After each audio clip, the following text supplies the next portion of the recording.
The 8-week-long Third Battle of Ypres was one of the most brutal periods of the First World War. This week marks 100 years since its deadliest days.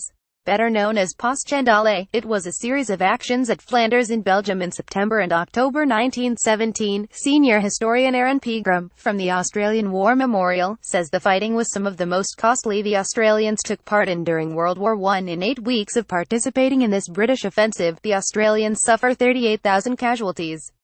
The losses are unprecedented for Australia, he told 9NEWS. 12,000 Australians died in 2 months, 6,800 in October alone. Next week marks 100 years since the deadliest days of World War I for Australian soldiers. Australian War Memorial Battle is not only known for its significant death toll but also for its utter sodden conditions. Related articles. Driver released after crash outside busy London Museum. Praises nuke program amid Trump tweet. Fourth U.S. soldier killed in Niger ambush. Despite starting as a fight with the Germans, it was nature that proved the Allies' bigger enemy. After successfully charging through enemy lines at Menin Road and Polygon Wood, soldiers came across a rain-soaked, muddy battlefield. There's unusually early autumn rains, Mr. Pegram said.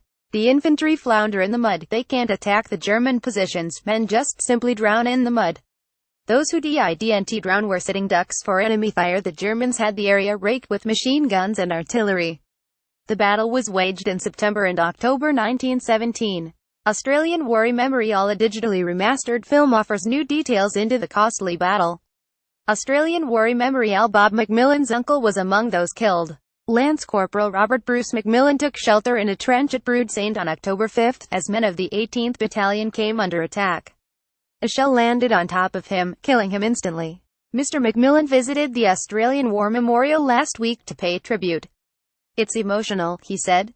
It's well understood now that the Western Front, particularly Passchendaele, was the worst of the worst.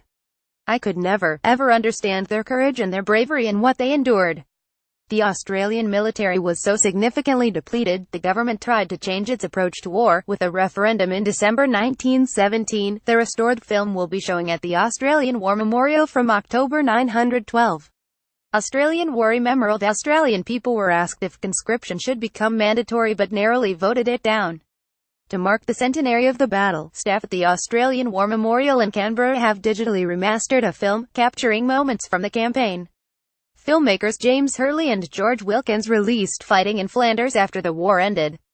Daniel Eisenberg, the Australian War Memorial's curator of photographs, film and sound, says it can now be viewed in greater detail than ever before.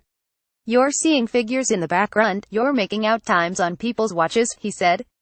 I find it's moving and also surprising. You realize those elements around the edges, those men going about the everyday in the most unusual and extreme of circumstances. The remastered movie will be showing at the Australian War Memorial this week as part of the commemorations.